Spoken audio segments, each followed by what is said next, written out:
Howdy, and welcome in. Excited because right in studio with us, I don't want to waste any time, but he's here for the whole hour, which is the best way to kick off the show right out of the gate here after the holiday with our latest and what's trending. What's trending today? And my very own congressman from right here in the 4th Congressional District of the state of Kansas. Excited to have in studio with us here, Congressman Estes. Congressman, how are you, my friend? I'm doing great. Thanks, Andy. How are you doing? It is good to talk with you. Good to see you. It has been a wild couple of weeks for sure in Washington, D.C., so it's good to see you back in Kansas here. And boy, I mean, we got to start off with the speech from Thursday last week. I've never seen such a great set before for Joe Biden, and he seemed to really enjoy that one, I think. Yeah, it was really weird. I don't know what the logic. I mean, it seems like some people aren't thinking through the right things, and I mean, not the best PR there. When I looked at it, my first reaction was, I mean, it's reminiscent of a Hitler speech or a Stalin speech, and just the backdrop they had, and the whole demonstration he had about how demanding and arrogant and antagonistic he was. I've never seen a speech so advocating for violence against a political opposition. Okay, great. You don't like MAGA. We get it. He tried to talk about moderate Republicans. The moderate Republicans aren't favorable in the Republican Party right now, which is why Liz Cheney lost by a massive amount in her state in Wyoming right now, because people want a conservative, people want outsiders, and people want government to start representing them again. And apparently, by supporting that mindset, we're what he almost literally called in that speech domestic terrorists in this country. Yeah, which is sad coming from a president that's supposed to represent everybody in America and reflective of the American ideals that, you know, you can have differences of opinion and be able to have those an open political debate about it and not get pillarized because of that and not get demonized through that process. And so it's really a sad state that literally he's coming across as a dictator, and that's what he wants to demand, and you know, reminiscent of the old Soviet Union or the Chinese Communist Party today in terms of dictating what people can say and act and think and what they can do. They've tried the misinformation or disinformation governance board, which is completely unconstitutional. They're trying to do student loan bailouts, which we'll talk about here in just a little bit as well. They've spent massive amounts of money, being the former state treasurer here in Kansas and focusing on the Ways and Means Committee in Washington, D.C. as well. You see all the money that's going through government right now. We have a lot of legislation that's been held up in court because, for example, when they reversed Roe v. Wade and when they put a kibosh on some of the regulations from the Environmental Protection Agency, they've crossed the line a little bit too much on government control. And then he's up there during his speech talking about our democracy and talking about constitutional values.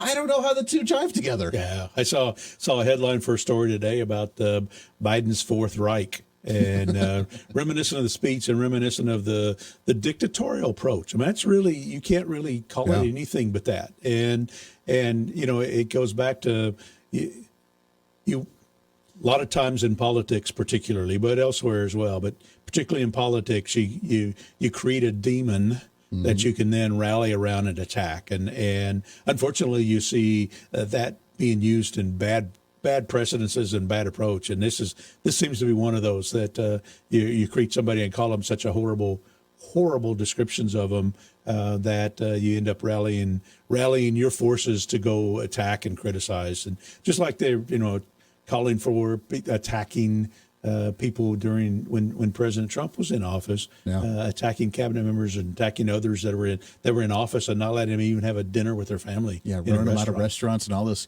garbage. Do you think it's going to do anything for the election? My opinion is he did that speech because he's scared because Republicans are doing so well in the midterms going into the election in November.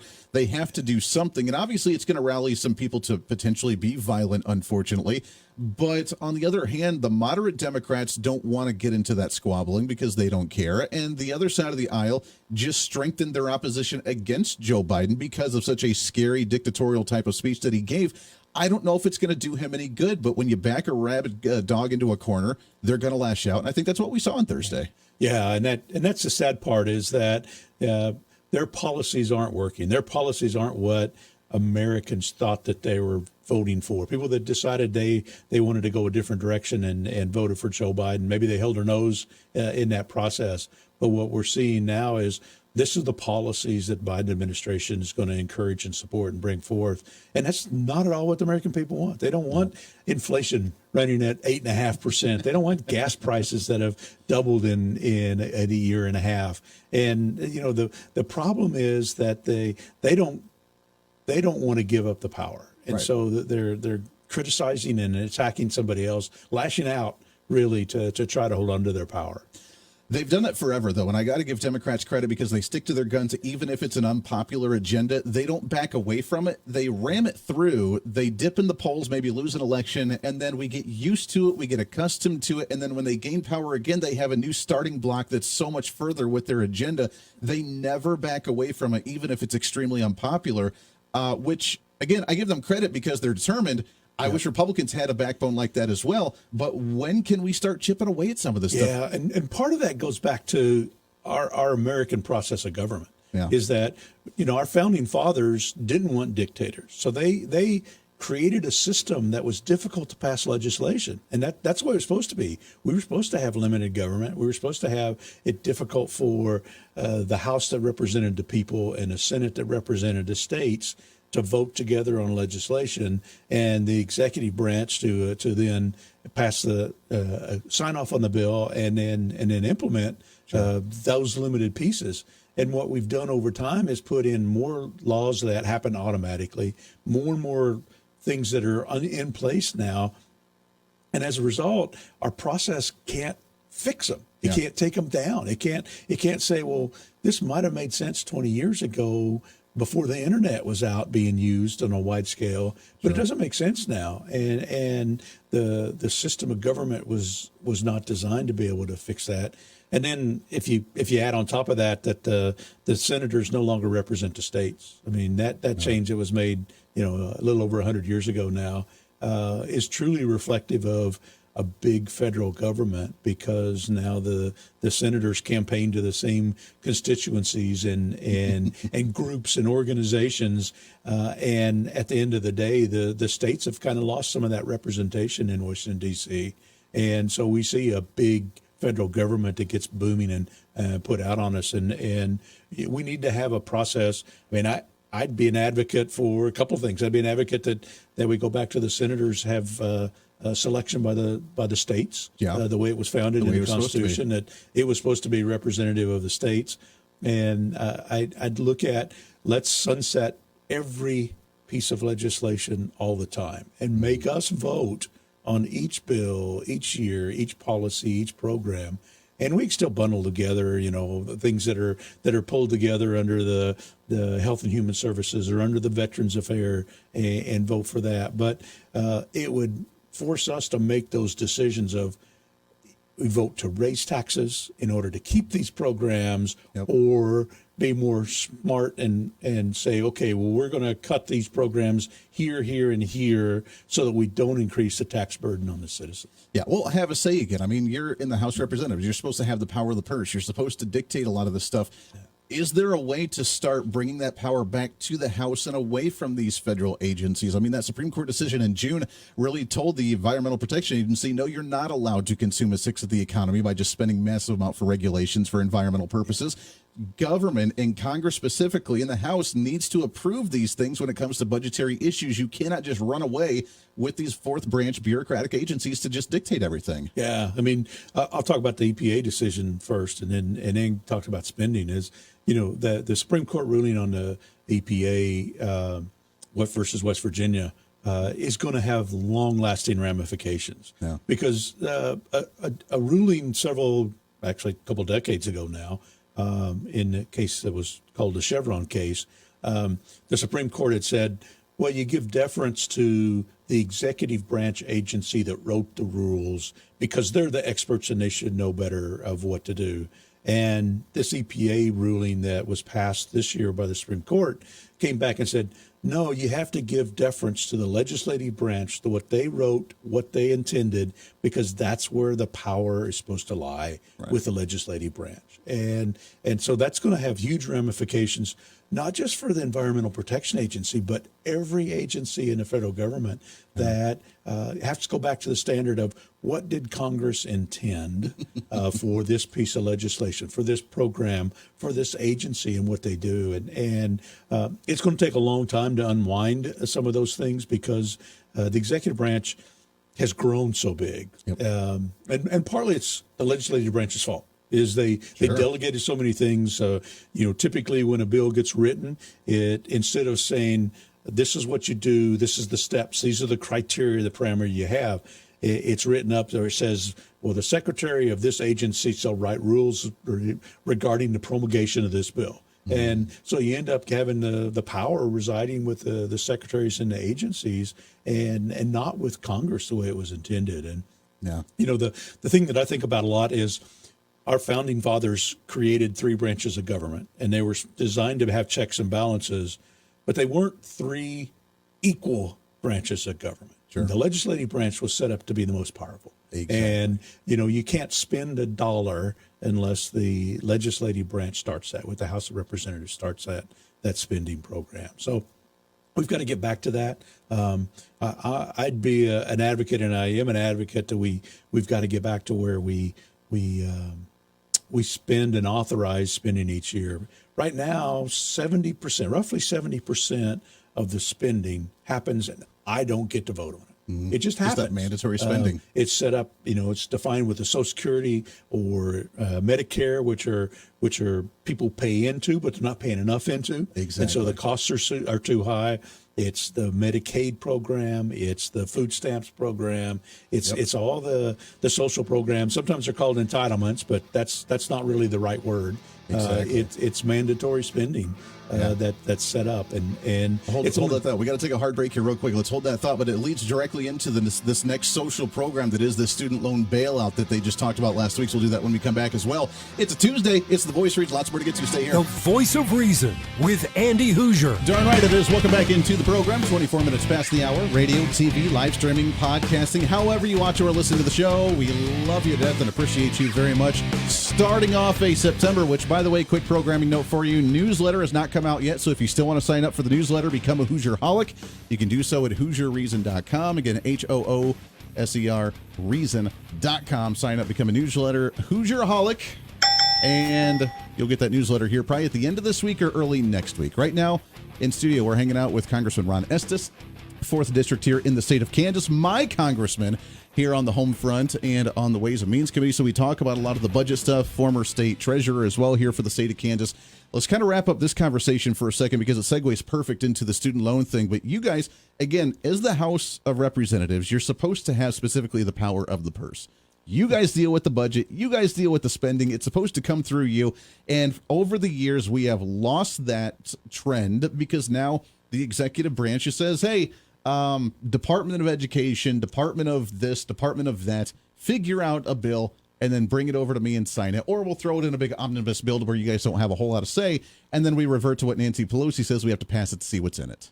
It's crazy. Yeah, it really is. And even in the big omnibus bills that are spending, that's only 30% of the budget. 30%. I mean, that's only 30%. I mean, the 70% of what the federal government spends every year, I don't get to vote on every year. And that's the Medicare, Medicaid, Social Security, WIC, all that. Social Security, food stamps, all the entitlement programs, temporary assistance for needy families. It's these programs that you automatically qualify based on the way the law is set up. Right. And it's one of those things that we've got to change that. We've got to get our checks and balances on our budget put in place the way our government was supposed to be set up and operating. And we've got to get back to where the legislative branch actually legislates. Right. and run bills through the committee, follow regular order instead of cramming some, as you called it, omnibus, which is a frequently used term, where they shove a bunch of stuff into a bill, hoping that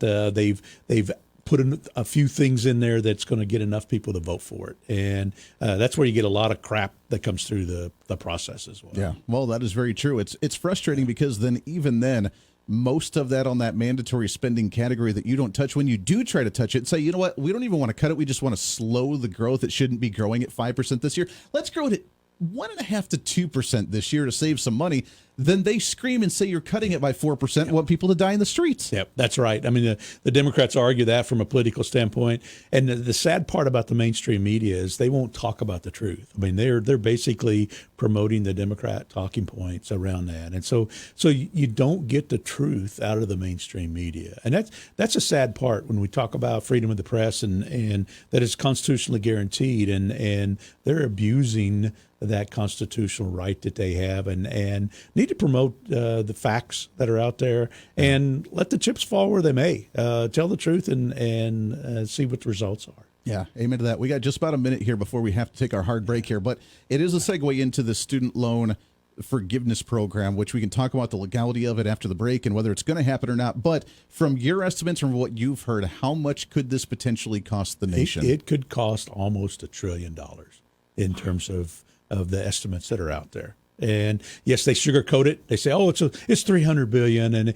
it's for low income folks." It's not. It's for wealthy people that have the ear of the Biden administration, or in a lot of cases are members of the White House staff that have gone to these private institutions and incurred this debt, and now they're going to expect other people to pay for it. Just to pay for it. Well, it sounds like it could be just that testing waters for the step up. He did $10,000, $20,000 with the Pell Grants and other stuff. Elizabeth Warren, Pocahontas, she wanted $50,000. AOC just wants it wiped off across the board. So it's maybe the testing waters to see what they're going to do down the road. When we come back, we'll talk about that. What does it entail? Who does qualify? Is this even legal and constitutional? Can we do it? Plus, we'll talk about so many other things. We have immigration, we have the taxes, we have election season. We'll cram it all into this program. Why? Because that's what we do. It's the voice of reason. We're hanging out today with Congressman Estes, 4th District from here in Kansas, my home district in my home state, on our flagship radio station in Wichita, as we talk about the budget being on the Ways and Means Committee. But let's talk about this student loan forgiveness program. $10,000 wiped off, which I've told the story many times on the air. I was telling you off the air a little bit. I've gone down from 90 to about 45 or 50 over the last few years. I'm doing the whole Dave Ramsey paying things off, freeing up the budget thing. But I still have ways to go. I made the choice to do private loans because I was like, to hell with the government. So I figured that private loans were the best way. And now, whether I would qualify or not doesn't really matter. I can't qualify because I'm paying all those down. But guess what? That is my responsibility. Yeah. I'm paying on my student loans. I'm paying them off, and I will take care of it because someone who doesn't have student loans or paid off theirs does not need to subsidize my student loan payment and my stupid decisions. Yeah, this is really a terrible policy. I mean, first of all, I don't think President Biden has the authority, the legal authority to do that. I mean, that's not something that we haven't passed a law in Congress that said he can wipe off debt and take it from the folks that incurred it and dump it on everybody else across the country. But second of all, it goes back to what you just said, is what's the responsibility? All these individuals who chose to borrow money in order to get something they wanted, which was the college degree or the time in college, the classwork that they took, and now are saying, "Oh, well, it's too burdensome for us. We don't want to pay it back, so let's make somebody else pay it back for us." And in the meantime, it doesn't solve the problem. I mean, it doesn't at all address the high cost of college. And it's just a horrible policy. I mean, you look at it, they couch it in good positive sounding vibes, that, oh, it's only $300 billion. Well, in reality, the estimates are it's almost $1 trillion by the time they add up everybody that's going to qualify, if they could qualify for that. They say it's helping low income folks. Well, no, they don't tell you that it's helping White House staff members in the Biden administration who hundreds are. The number I've seen is between 200 and 300 that would get a benefit from that. Wow. In the White House itself, not in the White House not itself, else other agencies. The other piece is that they say it's for helping low income folks. Well, no, the top 10% of the wage earners get more money back than the bottom 30% of the wage earners, and the top 60% of the wage earners get over half of the money back through this program. So it really is tailored to help the rich through this process. And 87% of Americans don't have a student loan, so they're not going to get advantage of it. Right. So it's really catering to a very select group that they're trying to curry favor for. it is an election year, so that kind of makes a little sense of why they do this. Yeah. Trying to buy it out. Yeah, so the 70% of people that don't have student loans are either going to see higher inflation, which we're already battling 8.5% inflation right now, or we're going to see the higher taxes to try and compensate for government spending. Because Congressman, I mean, that if they just wipe off that much money from the Department of Education, which is more of just a major bank as opposed to actually caring about quality of education, that they're not going to lower spending by close to $1 trillion. They're just going to find new ways to compensate for it, whether it's a new tax somewhere or new types of regulations. Yeah, it really is. So it's taking the debt that individuals have incurred and dumping it on the federal government, and means dumps it on other taxpayers to pay off. And we're already at a point where we have a $30 trillion debt because of the massive spending programs over the years. You add another $1 trillion on top of that. I mean, just for this one program in and of itself, not to mention all the other spending programs that President Biden's put in place in the last year and a half. And President Biden and the Democrat majorities in the House and the Senate, which we've got to change that this fall because there's just such a spendthrift mindset. That they don't know of anything that bigger government is all they want. Yeah. That's all they care about. So here's the question. Let's talk about legality. We just talked before about the EPA and the decision from the Supreme Court that said, no, you don't have the power to do this. You can't just use the bureaucratic fourth branch of government to do this.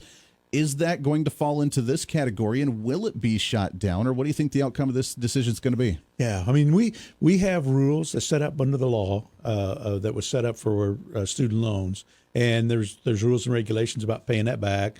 10, 12 years ago, particularly after the 2008 Great Recession, there were some income programs put in place to allow payoffs over 10 years and then some forgiveness at the end of that. Sure. But they're not a blanket. There's not the authority within the law to do a blanket, just write off this debt and make somebody else pick it up and pay it off. So it doesn't pass muster through the legal standpoint. And I don't know that it'll go into effect, but the problem with the courts is somebody's got to sue, and in the court's definition, it's somebody that has to have standing. And by the way, you can only do it after the fact, and after somebody's been harmed or put in place or a program started. And so that really puts some structure, some limits around being able to get a positive results out of the court. Well, and like you said, once it happens with a government agency, once something passes, it's almost impossible to stop it because it's already in effect and the government's already created a system to make it happen. So to allow it to happen, to sue it, to try and stop it, to make sure it doesn't happen is almost counterproductive because it's not going to work very well. Yeah, it's a defect in the way the court system, the judicial branch is set up to work. Instead of evaluating a proposal on the front end and saying, no, that's not constitutional. Through that. That is unfortunate. So do you think that they're going to try and put a bill into Congress to try and protect themselves in that way? And if so, do you think they're going to ram it through before election time? Well, I don't know that they'll be able to ram something through. There's not much that they can pass. The filibuster rule in the Senate prohibits putting policy decisions in place. Unless they deal with the budget or the taxes. Okay. That's where you can use reconciliation of an existing budget, as long as the policy deals with budget and taxes. So that's one of those things that I don't know that there'd be any legislation that could pass before the end of the year to say, this is authorized and legal. The president can force this taxpayer burden on other taxpayers instead of having the loans that people chose to accept on their own. Sure. Even though they were pitched as financial aid, and programs set up to help them go to college and get a higher education, but they don't have the standing to do that. So we've got to follow the law. I mean, that's a big piece that exactly. The Biden administration doesn't seem to care about. Well, it seems like it's good news then, because if they do try to put it into Congress to pass, we're into election season now, which means if we can hold off till after elections and we gain the majority in the House of Representatives, then we could stop this thing from actually going through as a legislative piece then. Well, the other piece, then you still have to pass legislation about that. And, even though I think I'm really convinced the Republicans are going to be in a majority in the House. Now, we haven't won anything yet. We've got to work between now and November 8th to make sure we win the election. So I really believe that we'll be in the majority of the House. Just because the American people, what I'm hearing throughout the country is the policies that the Democrats and the Biden administration are doing are so wrong. They're not what the Americans want. Yeah. And I think we'll see the same thing in the Senate, although it's going to be nip and tuck there because there's so few states that really have a campaign that's in flux, and something could go one way or the other. I think it'll only be a 1 or 2 seat swing in on the Senate side, which could go from a Republican to Democrat to Republican or vice versa. But even if we can pass legislation through the House and the Senate, the President Biden's got to sign it, and obviously he's not going to sign something that overturns a policy that he's been promoting and advocating for. So we've got to focus on what things we can do, what things that we can authorize for funding, and address it that way. Well, like you said, you're going to have to start. We have to get the ability to flex our muscles again when it comes to budgetary issues to make it a stagnant. Like you said, we're not going to pass a whole lot if we get a majority, even in both chambers, because it's not going to be enough to do an override of a veto from the president. But we could at least make a stalemate for 2 years, and we could start putting power back into Congress for budgetary decisions, which would completely remove any power that Biden has or what he wants to do. Right. And put restrictions on what funding we do give them, that it can be used for 1, 2, and 3, but it can't be used for 5, 6, and 7. Right. Those are the restrictions we can put in place in a positive way on what money will be available and what can be spent on. Boy, wouldn't that be nice, man? Getting back to common sense a little bit, and then maybe we could do a 12 bill appropriations bill for the budget too. Yeah, and get them passed through Congress, which hasn't happened. This isn't a new phenomenon. It's gone on for over 20 years now that Congress has not passed appropriations bills for all 12 branches of all 12 divisions of the government on time in over 20 years. Wow. Yeah. That is crazy. We got to take a hard break here in just about another 45 seconds. When we come back, I want to tie that into immigration because that's been another big one as well with some of the issues down at the border. But as we kind of wrap this conversation up in about 30 seconds, the student loan forgiveness program, politically, have they set themselves up to be in a good situation where if it does fail, then they can point the fingers at Republicans or at the courts to try and promote trying to expand the Supreme Court or go after Republicans? Well, I'm sure they'll point the fingers at somebody because they don't want to take blame. They don't want to take responsibility for what we're doing, and that's a big piece of what we have to address when we're in the majority is hold the administration accountable for the poor decisions they're making across the board. Dealing with student loans, dealing with the border, dealing with spending, dealing with the economy. Yeah, and I think people are starting to wake up to that. People are realizing, hey, wait a second, we're still battling 9% inflation, $4 gallons of gas. I don't want this anymore. That's right. And the debacle in Afghanistan. And Afghanistan, Tuesday here on The Voice of Reason. Stay in.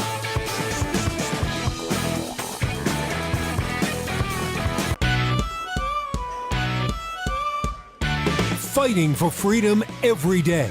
The Voice of Reason with Andy Hooser. Reason, common sense, rationale. That's what we do here on the show each and every day. Welcome back into it. Hopefully you had a great Labor Day weekend.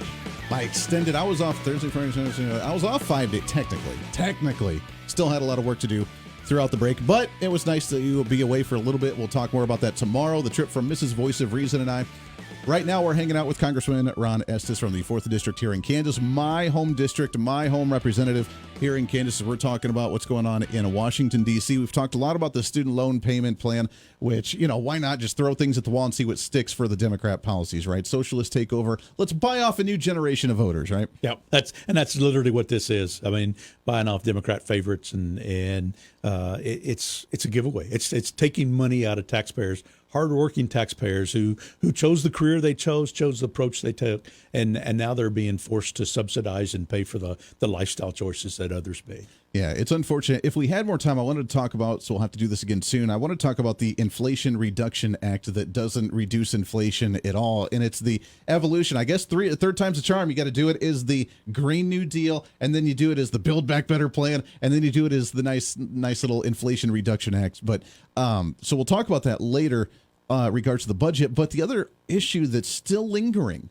that's still there, is the immigration problem. I mean, we put Kamala Harris in charge of it as the czar of immigration. She went down to Central America, got booted out of there. They didn't care for her at the border there in Mexico, which she didn't even really go to, and then went to vacation in California, and we haven't heard a word about immigration since, other than the press secretary for the White House denying that people are just randomly walking across the border. Yeah, it's sad what this administration is doing. I mean, the number one goal of the federal government is to defend the country and protect it from invasion, and they're falling short. And they're in fact they're not even trying to stop it. And Vice President Harris is a little over a year ago, she was designated as the border czar, and the situation's gotten worse since she's been in that role. And she made the jokes about, no, she hadn't been to the southern border. She hadn't been to Europe either. So now she's been to Europe. So you would think that, okay, she could come back and do the job that she was appointed to be instead of vacationing in Europe. And it's sad that they're doing this, that they're allowing these people to cross the border. I mean, President Trump had some really good policies put in place to address this. And what you saw were people not taking advantage of the United States because these policies were effective. And they were saying, no, you don't get a free pass to come into the United States just because you want to come into the United States. Yeah. So people said, well, I'm not going to travel through Mexico. I'm not going to risk the threats from the cartels, the rapes and murders that go along in that process. They're not going to pay the cartels the thousands of dollars that they have to get across the border. And, we've looked at the numbers. The cartels make, and it varies, fluctuates. Right now, the last I heard was the minimum was $4,000 to get somebody across the border. $4,000. And if you want to be taken into downtown Houston, it costs more. And if you're a communist from China that they're trying to sneak into the country, it can cost $60,000, $70,000, $80,000 to sneak them in. And so the cartels, they've got this money-making machine for them. They've literally made billions of dollars through this process. Some of it in cash, some of it in slave trade, literally human trafficking, and some of it in placing people in the country and then making them work, making them be sex slaves in some cases, making them be drug mules. And we're seeing now with fentanyl that's come across the border from Mexico, fentanyl has become the number one cause of death for Americans 18 to 45 years old. Wow. And it's because it's coming through the Mexican border because President Biden is not putting good policies in place, not obeying the letter and the intent of the law, and actually stop the policies that President Trump was doing that was working. I mean, building the fence along the border in the places where it made sense, because it was wide open terrain, because it was alongside the city border between San Diego and Tijuana, and putting the Remain in Mexico policy, where if somebody did have a legitimate asylum claim, they could handle that. Come to the United States border. They could stay in Mexico while they're being processed, instead of what the Biden administration is doing, bringing them across the border, saying, okay, well, you can go see the judge, but it's 4 years before your court date, and we'll release you into the country and do what you want to. 90% of the people don't show up for the court date. What a mess. The system's broken. The system is not working the way it was intended to, and it sounds like the cartels have emboldened and strengthened themselves here in the country. We're out of time, my friend. It's Congressman Ron Estes, 4th District of Kansas. Goes by way too fast, but I love you. Keep up the fight, my friend. Let's do it again real soon. Well, thank you, Andy. I appreciate the time, and it's been a great afternoon. Always a pleasure, my friend. That does it for us.